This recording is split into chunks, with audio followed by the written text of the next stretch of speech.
예, 11시 21분 지납니다. 오후장 터닝 포인트로 오후장 체크하겠습니다. 이제 오늘이 목요일인데 사실상 금요일 같은 목요일이기 때문에요. 조금 관망세이긴 한데 그래도 시간이 지나면서 이 코스피도 낙폭을 좁혀오고요. 코스닥도 이렇게 상승하면서 뒷심을 좀 발휘하는 그런 모양새입니다. 오늘 함께해 주실 두 분입니다. 헤르메스 스탁 하청한 본부장, 주식명가 MTNW 허반석 어드바이저 오셨습니다. 어서 오십시오. 안녕하세요. 자, 오늘 오후 그리고 또 다음 주를 책임져 주십시오. 터닝포인트 첫 번째 내용 보겠습니다. 반등의 2월 증시, 3월도 상승 추세가 이어질 것인가? 네, 궁금하죠. 그러면 여기서 또 우리가 yes or no를 한번 하고 가야 되겠어요. 3월도 상승세가 이어진다. yes or no 아니면 점점점 본부장님. 일단 yes로 하겠습니다. yes로.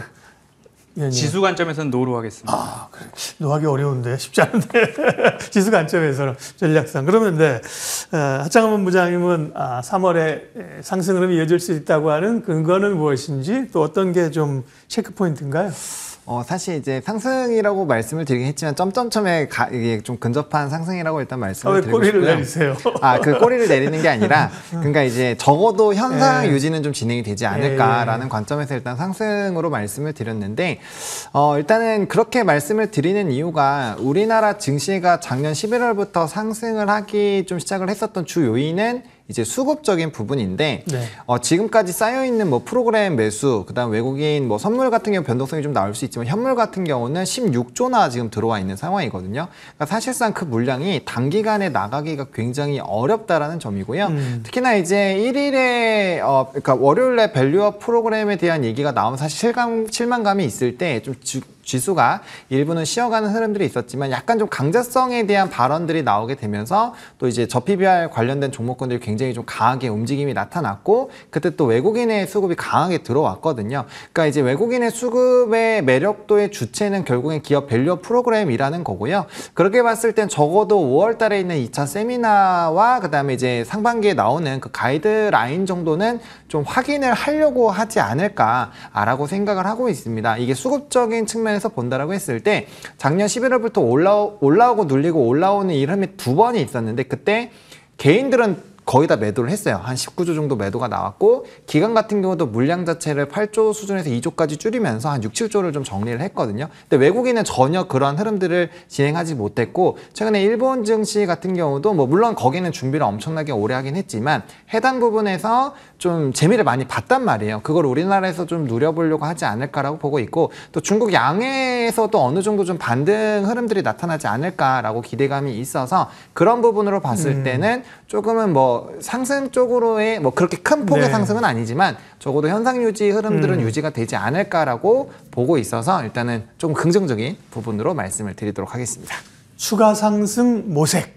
그죠? 그쵸. 뭐 그 정도. 네. 그다음에 중요한 포인트는 수급과 중국 양회. 네. 이렇게 뽑아주셨고 허반석 의원님께는 제가 잘못했네요. 장 좋을 것 같아요. 3월 상승이 이어져요. 예스와 노로 무식하게 물어보니까 그죠. 사실은 나쁘게 보는 사람이 어디 있어요. 그러니까 사실 고민이 좀 있다는 거잖아요. 그죠? 그렇습니다. 장에 대한 어떤 고민들을 가지고 전략을 세워야 될까요? 지수는 탄력적으로 오르기가 조금 어렵다라고 판단하는 근거는 외국인들의 누적 선물 매수가 워낙 많아졌다라고 말씀을 좀 드리고 싶습니다.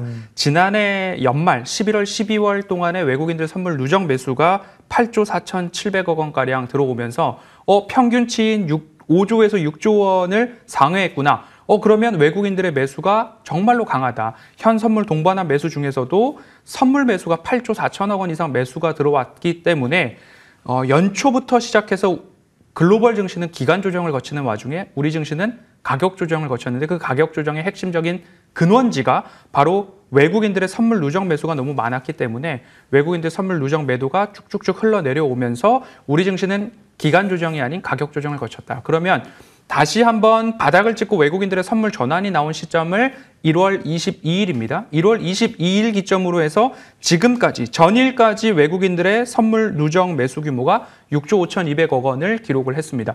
오늘은 다시 한번 외국인들의 매도가 소폭 출회되는 흐름들이 나오고 있는데요. 그러면 평균치인 외국인 선물 누적의 5조 원, 6조 원 이상을 상회했을 때에는 우리가 지수의 탄력적인 상승보다는 오히려 종목 장세로의 전환이 나올 수 있다라는 부분으로 여러분들이 지수 플레이나 시장을 바라보는데 좀 보시면 좋을 것 같고요. 그렇다라고 한다면 지수와 함께 많이 올라와 있는 종목들에서는 차익 실현 매물이 언제든지 나올 수 있는 변동성 확대 국면으로 생각을 해주시고 오히려 이 변동성의 차익 매물이 출회되고 난다면 다른 곳으로의 순환매가 들어갈 수 있기 때문에 지수의 상승 탄력도보다 종목 장세가 조금 더 우월한 3월 증시라고 저는 전망을 하고 있습니다. 네, 지수 상승에는 제약이 있겠지만 그 안에서 순환매가 있을 수 있다. 종목 장세에 대응하자고 전략을 주셨습니다. 3월에 대한 또 희망을 좀 그려봤고요. 두 번째 터닝 포인트 확인하겠습니다.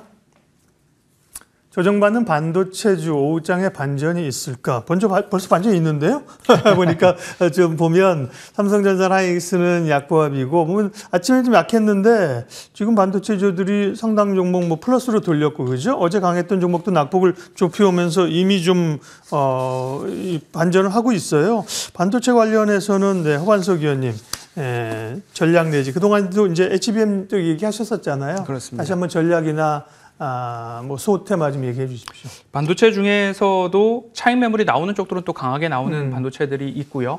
대형주 쪽에서는 SK 하이닉스도 오버슈팅과 매물 출회 요 움직임들을 반복하고 있는 상황입니다. 그럼 여기서 엇박자를 탔다가는 엇박자 중에서도 많이 올라와 있는 종목들에서 엇박자를 타게 된다면 더 올라갈 것 같아서 내가 탔는데 빠지길래 손절을 했습니다. 그런데 내가 팔고 나니까 다시 반등이 나오는 수급의 플레이들이 많이 올라와 있는 종목들에서는 반복될 수 있으니까요. 많이 오른 종목인가 아닌가에 대한 판단이 조금 필요하실 것 같고요.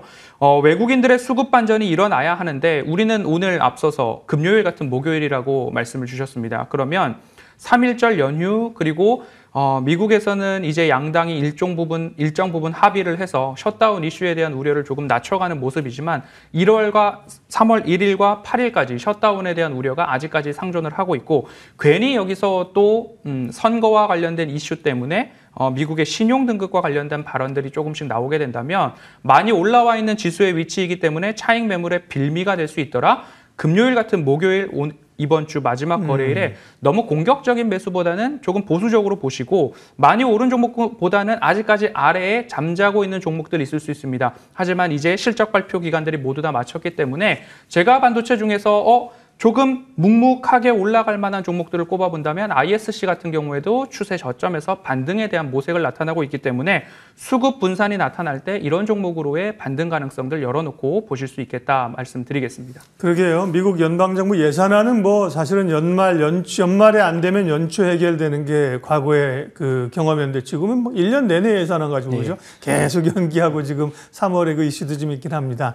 그러니까 반도체도 그러니까 올라가면서 사면 엇박자를 타니까 그죠? 상대적으로 못 오른 걸 가자고 하셨고 본부장님은 어떻습니까? 반도체 지금 삼성전자나 하이닉스보다는 그 HBM 경쟁을 누릴 때 밑단에 있는 장비주들이 좋은 거예요, 지금은?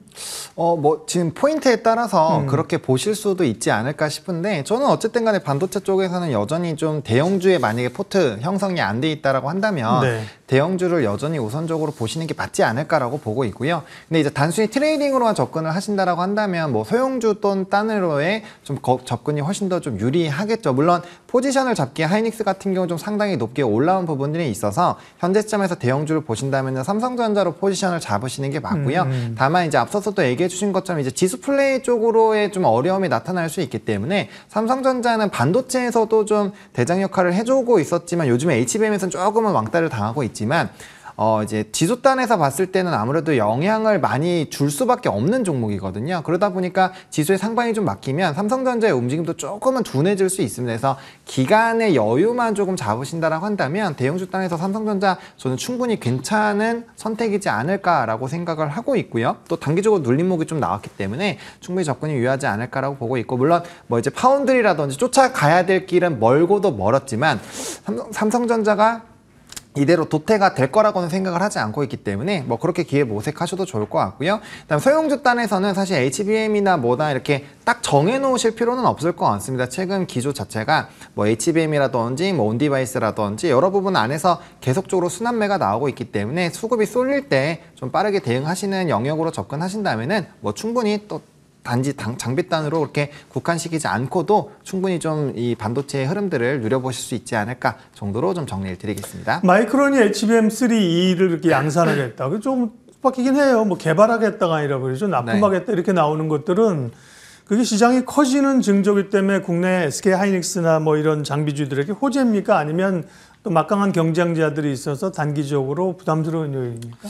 뭐 단기적으로는 부담 요인으로 다가올 수 있다라고 보는데 결국에는 시장이 커지고 있기 때문에 계속적으로 경쟁자가 생긴다라고 보시면 좋을 것 같거든요. 그래서 시장이 성장기에서 성숙기로 이제 조금 더 확장이 되는 그런 라인에 보통 경쟁자가 많이 생기고 가격 경쟁자까지 이어지는 흐름들이 유지가 되고 있기 때문에 저는 뭐 부정적인 요인으로 보기보다는 좀 긍정적인 요인으로 보시면 좋을 것 같고 지금처럼 그런 이슈들이 부각이 되면서 단기적으로 만약에 좀 주가의 하락들이 나온다면 충분히 눌림목 매수의 기회로 좀 삼아보시는 전략도 충분히 유효하지 않을까라고 생각을 하고 있습니다. 그리고 무엇보다 이거 하나만 생각하시면 될 것 같아요. 반도체 쪽에서 AI 쪽에 대한 이런 기조가 지금 빠른 시간 안에 이게 소멸이 될 것이냐 이 하나만 놓고 봤을 때 전혀 아니라는 그렇죠. 거죠. 네. 그런 부분에서 본다라고 한다면 경쟁이 심해질지언정 앞으로 수요단이 굉장히 좀 크게 늘어나는 국면이기 때문에 그런 부분에서의 이슈는 뭐 사실 빠르게 해소가 될 확률이 높지 않을까라고 생각을 하고 있습니다. 저커버그나 샘 알트만이나 이런 사람들이 한국에 최근에 와서 삼성전자, SK 하이닉스, LG전자를 만난다는 게 그 방증이에요. 그죠? 맞습니다. 네, 한국에 와서 협력할 것이 많다는 얘기죠. 5장 터닝포인트 세 번째 내용 확인하겠습니다. 리튬값 바닥 인식, 2차 전지주의 흐름들, 전액에서 리튬 쪽으로 수급이 이동하느냐. 그렇죠. 전액 쪽의 가장 대표는 엔캠인데, 그죠? 좀 주춤, 몰라요. 또 언제 튈지. 근데 주춤하고요. 아까 이제 리튬 가격 바닥 잡으면서 그런 리튬 관련된, 지금 오늘은 뭐 리튬 포스, 하이드로 리튬, 뭐 관련 금양 이런 종목 있잖아요. 또 뭐 코스모 신소재 이런 쪽도 포함이 되나요? 그 2차 전지 내에서의 리튬 쪽으로의 수급 이동은 허반석 의원님 어떻게 보아야 돼요? 네. 리튬 가격의 반등이 나오기 시작을 했고 횡보 구간들을 좀 지나고 있더라라는 이야기를 한 2주 전부터 말씀을 드려왔었고 하지만 이 플레이에 있어서 저는 2차 전지나 소재주에 있어서는 감사보고서 확인 이유를 좀 살펴보시는 게 좋겠고 많이 오른 종목 중에서는 안전한 가격에 사셨다라고 한다면 강력한 거래량을 동반한 매도가 나올 때까지 홀딩, 보유자 영역이라고 안내를 드린 바 있습니다. 그리고 나서 그 외 종목들에 대해서는 이슈성 테마의 수급 흐름이라고 조금 말씀을 드리고 싶은데요. 지금부터 추세적으로 올라간다라기보다는 시장의 영향을 한 차례 받고서 그리고 나서 조정이 나온다라고 한다면 신규 진입하시는 분들은 시장이 강하거나 관련 종목군 섹터에 수급이 몰릴 때 특히 오늘 같은 시장에서 본다면 오히려 지수의 그리고 종목군들의 반등 흐름들을 보았을 때 지금까지는 외국인들과 기관들 선물 수급에 의해서 지수가 반등 흐름들이 좀 잘 나왔다면 오늘은 양시장 모두 다 개인들의 강한 매수로 상승세를 이끌어가고 있는 상황입니다. 그럼 여기에서 외국인들의 혹여나 매도세를 강화하거나 개인들의 수급 흐름이 이제는 차익 실현 이하라고 어느 순간 일제히 돌아섰을 때 그때는 또 너무 올라갔을 때 대응했을 때는 안 되기 때문에 지금은 보유자 영역으로 보시고 조정이 나왔을 때 조금 더 긴 호흡 관점으로 볼 수 있을 만한 종목들을 하나하나 옥석 가리기를 해 놓아야 하는 시점이다. 신규적으로 진입할 때는 조정 나왔을 때나 감사보고서 발표 이후로 제한적인 접근을 말씀드리고 싶습니다. 그동안 2차 전지 사실 뭐 엔캠이 독보적으로 아주 질주하면서 갔었죠. 그런데 이제 리튬 가격이 바닥을 잡으면서 리튬 관련주 이수 스페셜티 케미칼도 한번 주가 보여주세요. 최근에 많이 올랐어요. 엔캠에서 일이 가는 거 아니에요? 수급이 어때요? 위원님 어떻게 보세요? 이수 스페셜티 케미컬이나 한농화성이나 이수화학 같은 경우에는 제가 일정 매매에 대한 안내를 시황에서 안내를 드린 바 있는데요. 다음 달 6일이죠. 더 배터리 컨퍼런스가 있습니다. 이런 일정들 때문에 올라갔었던 부분들도 없지 않을 것이다. 그러면 더 배터리 컨퍼런스에서 왜 전고체 배터리가 있었냐? 전고체 배터리에 능통한 여러 학자들이 기조 연설이 있기 때문에 전고체 배터리 쪽으로는 오히려 조금 더 이야기가 매수세가 몰렸다. 그럼 다음 일정 이벤트를 우리가 생각을 해본다면 AACR 같이 3월, 4월 강했던 제약바이오 쪽으로의 수급 이동도 그 다음 차례로서 우리가 준비해야 할 때가 아닌가. 이벤트, 일정 이벤트 때문에 조금 더 시세가 강했다라고 말씀드리고 싶습니다. 네, 2차전지 리튬 이야기 여기까지 하고요. 오장 터닝 포인트 네 번째 주제로 넘어가겠습니다. 비트코인의 거침없는 상승세, 가상화폐주, 네. 매매를 해도 될까? 매매해도 되죠. 언제 사느냐가 문제지. 제목이 바뀌었네. 아까는 지금 사도 될까요? 근데 사실은 세상 조용할 때 샀다가 지금 팔아야지 단기적으로 뉴스에 그죠? 그렇죠. 지금 오늘 같은 날 뭐 하는 것보다. 어쨌든 계속 가상화폐 관련주들이 워낙 강하고 STO도 연관이 돼 있고 이런 쪽은 어떻게 전략을 짜야 돼요, 본부장님? 사실 이제 뭐 비트코인 관련된 종목군들에서는 좀 우선순위를 잡아두시면 좋을 것 같은데, 네. 코인을 사실 직접 투자하시는 게 가장 좋고요. 네. 그 두 번째로는 이제 미국의 뭐 코인베이스라든지 그와 연관된 ETF로 투자하시는 게 두 번째로 좋고요. 우리나라 주식은 세 번째로 보시는 게 일단은 맞습니다. 그렇게 말씀을 드리는 이유가 직접적인 영향도가 점점 이제 후순위로 가면서 떨어지는 구조이기 때문인데요. 오늘 우리나라 같은 경우도 뭐 대표적으로 우리기술 투자, 뭐 위지트, 한국투자증권 이런 종목군들이 좀 움직이죠. 비트코인 가격이 상승이 나오면 같이 급등이 나오긴 하는데 최근에 기조를 보면은 갭 상승 나오고 나서 좀 윗꼬리를 많이 다는 이런 기조들이 많이 나타나고 있습니다. 그러니까 사실상 좀 오전에 같이 쫓아가시기에는 상당히 좀 부담스럽다라는 부분으로 좀 이해를 해보시면 좋을 것 같고 네. 해당 종목군들이 부각이 되는 이유가 이런 거래소에 대한 지분을 가지고 있다라는 부분이거든요. 근데 지분도 사실 엄청나게 큰 비중은 아니에요. 그러다 보니까 이런 비트코인 시장이 활성화가 되게 되면 거기에 따른 거래 대금 자체가 늘어나는 게 맞습니다. 그러다 보니까 항상 코인 시장이 좋을 때는 NFT라든지 STO 시장들도 거래 대금 자체가 굉장히 늘어나기 때문에 관련된 종목군들의 수급도 굉장히 쏠리는 편이기는 해요. 그래서 그런 부분에서 수혜를 받는 것은 맞지만 아무래도 이제 뭐 비트코인 자체에서의 이런 반감기 수혜를 받으면서 코인 가격이 올라가는 부분들 네. 그리고 거기에서 좀 더 글로벌적인 이런 이제 시장을 가지고 있는 쪽과는 좀 차이가 있기 때문에 좀 순위를 두시고 대응을 하시는 게 맞다. 그리고 시초에는 절대 따라가시면은 별로 좋은 흐름을 보일 수는 없다라는 부분들 좀 참고해 보시면 좋을 것 같습니다. 국내 가상화폐 관련주야말로 홀짝이에요. 네, 좋은 뉴스 나와서 사면 물리고요. 밀릴 때 샀다가 좋은 뉴스 나올 때 팔고 이것만 반복해도 수익이 많이 날 거예요. 우선순위를 잘 매겨 주셨고요. 예, 마지막 포인트 보겠습니다. 오장 터닝 포인트 3월에 공략해 볼 만한 종목입니다. 하창한 본부장님 먼저 말씀해 주세요.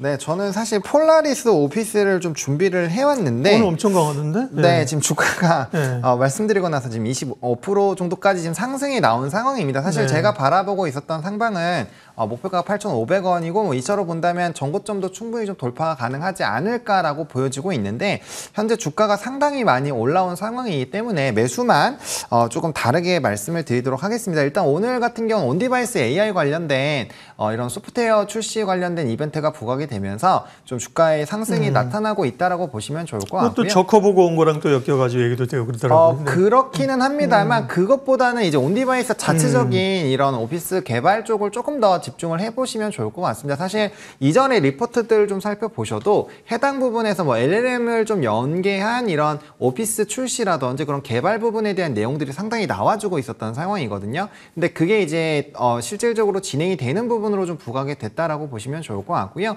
일단은 이 이용자 수가 굉장히 많아요. 전 세계적으로 봤을 때 1억 명이 넘게 활용을 하고 있기 때문에 사실상 이렇게 오피스적으로 이런 AI가 탑재가 된다라는 국면으로 봤을 때는 충분히 이런 그 구독 경제화를 하면서 비즈니스 모델 자체가 더 레벨업이 될 수 있는 부분들이 있거든요. 그래서 그런 부분에서는 상당히 좀 매력적이다라고 볼 수 있는 상황이고 제가 개인적으로 생각했을 때는 이 온디바이스가 탑재된 이 이슈 같은 경우는 상당히 기존의 제품들에 비해서는 레벨업이 많이 됐다라고 보여지고 있는 상황이거든요. 그리고 앞으로 여기에다가 이제 추가적인 AI들이 좀 탑재가 될 것으로 기대가 되고 있기 때문에 그런 관점에서 봤을 때 뭐 추가적인 상승은 충분히 좀 가능하지 않을까라고 보고 있고요. 최근에 좀 주가가 횡보를 하다가 오늘 거래량 동반한 첫 상승이고 이 이벤트 자체가 좀 작다라고 생각을 하지는 않고 있기 때문에 네. 충분히 추가 상승 나타날 수 있을 것 같고 일단은 매수 같은 경우 종가로 좀 보시거나 아니면 좀 일부 눌림이 나왔을 때 한 7,500선까지 만약에 눌림이 준다면 그럴 때 한번 좀 접근해 보시면 좋을 것 같고 목표가는 8,500원 1차, 2차로는 9,500원 좀 말씀을 드리도록 하겠습니다. 예, 허반석 의원님 관심 종목과 또 오늘 방송 후에 있는 공개 방송 일정까지 함께 얘기해 주세요. 네, 제가 말씀드릴 종목은 레고캠 바이오입니다. AACR 해가지고요. 미국의 암연구학회 등 3월, 4월에 우리가 주목해볼 다음 일정 이벤트로 말씀을 드리고 있습니다. 그러면 루닛, 뷰노, 그리고 JLK, ABL 바이오, 그리고 레고캠 바이오, 신테카 바이오 쭉 열거해 드릴 수 있는데요. 그 가운데서 추세 저점에서 우리가 공략해 볼 만한 종목이고요. 그 60일선에 대한 지지 흐름들 나오고 있고요. 그리고 나서 알테오전이 쏘아 올린 이런 제약 바이오의 매기가 수급 섹터 안에서 분산 흐름들 나타날 수 있겠다라고 말씀을 드리고 싶습니다. 신규 포적 항암제 비임상 데이터 발표가 있고요. 그리고 단일 항체 ADC, 이중 항체 비임상 데이터 등 전임상, 비임상 등등 해서 총 파이프라인 5개 정도에 대한 이야기들이 나올 수 있는 기업이고요. 최근 삼성바이오로직스와 CDO 연구개발 계약 체결까지도 있기 때문에 이런 흐름들을 보았을 때 레고캠 바이오의 추세 저점에서의 반등 흐름들 3월 달 나올 가능성이 농후하지 않은가 이렇게 말씀을 드리고 싶습니다. 매수가는 55,000원 부근에서 매수 도전해 보시면 좋겠고요. 목표가는 8만 원, 손절가는 67,000원 제시해 드리고요. 오늘 방송 직후에 공개 방송이 있습니다. 2월 달 여러분들 수익 충분히 내셨는지 모르겠습니다. 3월 달에도 차트상 저위험 구간에서 노려볼 수 있는 수익의 비결 같이 한번 공개 방송 통해서 안내 드리겠습니다. 예, 좋습니다. 여기까지 하겠습니다. 오장 터닝포인트 헤르메스탁 하창환 본부장, 주식명가 MTNW 허반석 어드바이저 두 분 함께했습니다. 고맙습니다. 감사합니다.